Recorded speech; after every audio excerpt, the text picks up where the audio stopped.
বাইকের ড্যাশবোর্ডটা দেখে আপনারা বুঝতেই পারতেছেন যে আজকে কি বাইক নিয়ে আসলাম। অফিসিয়ালি এই বাইকের সম্পর্কে একটা ধারণা দিব, যে তখন আপনারা বাইকের ড্যাশবোর্ডটা দেখে বুঝেই ফেলছেন যে বাইকটা কি বাইক।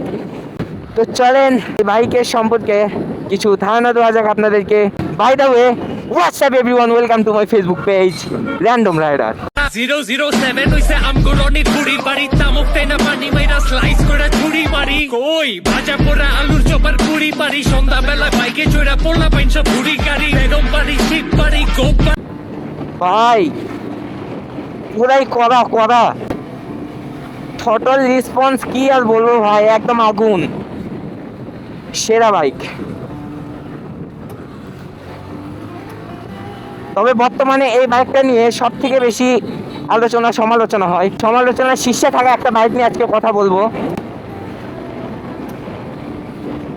তবে বাইকে কন্ট্রোলিং অ্যান্ড সত্যি কথা বলতে গেলে অফিসিয়ালি রিভিউ বাদ দিয়েও আপনারা যদি আমার থেকে মানে আমার রাইডিং এক্সপিরিয়েন্স নিতে চান, তবে বাইকটা খুব কন্ট্রোলিংয়ের দিক থেকে একদম বেস্ট একটা বাইক এবং খুব স্মুথ ভাই, টানলেই মনে হচ্ছে খালি আগুনের মতো বাইকটা দৌড়াচ্ছে। এই বাইকটা আমি মোটামুটি ভালোই রাইড করছি। তো যাই হোক, চলেন আগে বাইকটা নিয়ে এক জায়গায় যাই, গিয়ে আপনাদেরকে এই বাইকের সম্পর্কে একটা অফিসিয়ালি একটা ধারণা দিই। যারা এই বাইকটা কিনতে চাচ্ছেন কিংবা কিনবেন তাদের জন্য এই ভিডিওটা। এই বাইকের ভালো মন্দ দিক নিয়ে আমি কথা বলতেছি না, কারণ এই বাইকের ভালো মন্দ দিক নিয়ে অনেক কথা হয়েছে, অনেক আলোচনা সমালোচনা হয়েছে। এই বাইকগুলো নিয়ে অনেক রিভিউ ভিডিও হয়েছে, অনেকেই রিভিউ ভিডিও দিছে, ওই জন্য আমি আর এই বাইকগুলো রিভিউ ভিডিও দিব না। আমি জাস্ট অফিসিয়ালি এই বাইকে কী আছে এটাই আপনাদেরকে ধারণা দেওয়ার চেষ্টা করব। আর যদি কখনো রিভিউ ভিডিও দিই, এমন কোনো বাইকের রিভিউ ভিডিও দিব যেইগুলো মার্কেটে নতুন লঞ্চ হয়েছে, একদম নতুন, ওই বাইকগুলো রিভিউ ভিডিও দিব। তো চলেন শর্টকাটে আপনাদেরকে বাইকের সম্পর্কে কিছু ধারণা, অফিসিয়ালি কিছু ধারণা দেওয়া যাক। এক ভাই কমেন্ট করছিল সুজুকি জিক্সার মোনোটন নিয়ে একটা ভিডিও বানানোর জন্য। ভাইনে বলা করনে কা তো করনে কা। আজকে যে বাইকটা নিয়ে কথা বলতে যাচ্ছি এটা হচ্ছে Suzuki Gixxer monotone.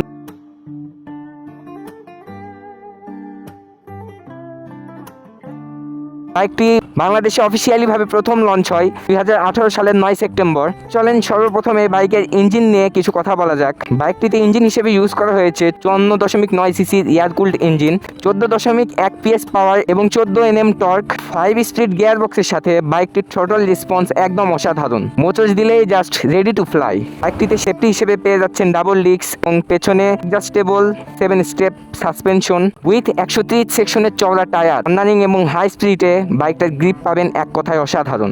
135 KG weight এবং 12 litre fuel tank. Seat height 795 MM, মানে বাইকটির সিট হাইট 795 মিমি। বাইকটির মিটার একদম ফুল ডিজিটাল, গিয়ার পজিশন থেকে স্পিড একদম ক্রিস্টাল ক্লিয়ার। মিটার একদম ডিজিটাল মিটার, সব কিছু একদম ঠিকঠাক বোঝা যাচ্ছে, একদম ডিজিটাল মিটার। বাইকটি নিয়ে আজকের মন্তব্য এতটুকুই। আপনাদেরকে চেষ্টা করেছি অফিসিয়ালিভাবে এই বাইকটিতে কী আছে এটাই জানানোর জন্য। আমার পার্সোনালি, আমার ব্যক্তিগতভাবে বাইকটা আমার কাছে মোটামুটি ভালোই লাগে এবং বাইকের যে লুকস, এই লুকসের জন্য বেশিরভাগ হচ্ছে আমাদের বর্তমান ইয়াং জেনারেশনের একটা ক্রাশ একটা বাইক। আর বর্তমান ছেলেদের ইমোশন একটাই, সুজুকি জিক্সার মোনোটন। সবারই ইচ্ছা থাকে যে এরকম একটা বাইক এখনকার ছেলেদের থাকবে। তো আমি আশা করি সবারই যেন এরকম একটা বাইক হয়। তো বর্তমানে এই বাইকটার অনার হচ্ছে আমার বন্ধু জাকির নায়ক। কি অবস্থা জাকির নায়ক? আর এটা হচ্ছে বন্ধু, কি অবস্থা তোর? বন্ধুর একদিন এরকম একটা বাইক হবে ইনশাল্লাহ। হ্যাঁ, বন্ধুর খুব স্বপ্ন, খুব শখ এরকম একটা বাইক হবে। তো আমি ভিডিও করতেছিলাম, এরাও আমার সাথেই ছিল। তো বাইকটি নিয়ে আমার মন্তব্য এতটুকুই। আমি চেষ্টা করছি অফিসিয়ালিভাবে বাইকটিতে কী আছে এবং কী লাগানো হয়েছে এইগুলো আপনাদেরকে ধারণা দেওয়ার, যেন পরবর্তীতে আপনারা যদি কখনো এই বাইকটা কিনেন, এই বাইকটার সম্পর্কে একটা বেসিক আইডিয়া দেওয়ার। আর এই বাইকটি নিয়ে যেহেতু অনেক রিভিউ দেওয়া আছে, এইগুলা অনেক ওল্ড মডেলের বাইক এবং সব থেকে বেশি আলোচনা সমালোচনার শীর্ষে থাকা একটা বাইক। এই বাইক নিয়ে অনেক মানে মানুষের অনেক রকম কথা, অনেক রকম মন্তব্য। তো ভাবলাম এইসব বাইক নিয়ে আমার রিভিউ না দেওয়াই ভালো, কারণ আপনারা অনেক দেখছেন এইসব বাইকের রিভিউ। কিন্তু আপনাদেরকে অফিসিয়ালিভাবে জানানোর চেষ্টা করছি যে আপনি ধরেন অন্য একটা বাইক নেবেন, তো এই জায়গায় ওই বাইকটা থেকে যদি এই বাইকটা আপনার যদি ভালো লাগে কিংবা আপনার এই বাইকের সার্ভিস ওভারঅল যদি ঠিকঠাক থাকে, তাহলে হয়তো বা আপনি এই বাইকটাও নিতে পারেন। তার কি অফিসিয়ালভাবে আপনাদেরকে একটা ধারণা দেওয়া, যারা এই বাইকটা বর্তমানে নিতে যাচ্ছেন, অফিসিয়ালিভাবে ধারণা দেওয়া। আমার ব্যক্তিগত কোনো মন্তব্য নাই। কারণ ব্যক্তিগত অনেক মন্তব্য আছে এই বাইকগুলো নিয়ে, এই জন্য ব্যক্তিগতভাবে এইসব বাইক নিয়ে আমি আর কোনো মন্তব্য দিব না। যদি কখনও নতুন কোনো বাইক আসে যেইগুলো মার্কেটে নতুন লঞ্চ হয়েছে, ওই সব বাইক নিয়ে আমি নিজে চালাই, নিজে টেস্ট করে আপনাদেরকে ব্যক্তিগতভাবে আমি আমার মন্তব্য জানাবো। তো বাজেট হিসেবে বাইকটা আপনার কাছে কেমন লাগে অবশ্যই আপনারা কমেন্টে জানাবেন, এবং পরবর্তীতে আপনারা কোন বাইকের ভিডিও চান এটাও কমেন্টে জানাবেন। তো ভিডিওটা ভালো লেগে থাকলে অবশ্যই লাইক কমেন্ট শেয়ার করে আমাদের পাশে থাকবেন। সবাই ভালো থাকবেন, সুস্থ থাকবেন, দেখা হচ্ছে নেক্সট কোনো ভিডিওতে। আল্লাহ হাফেজ। আর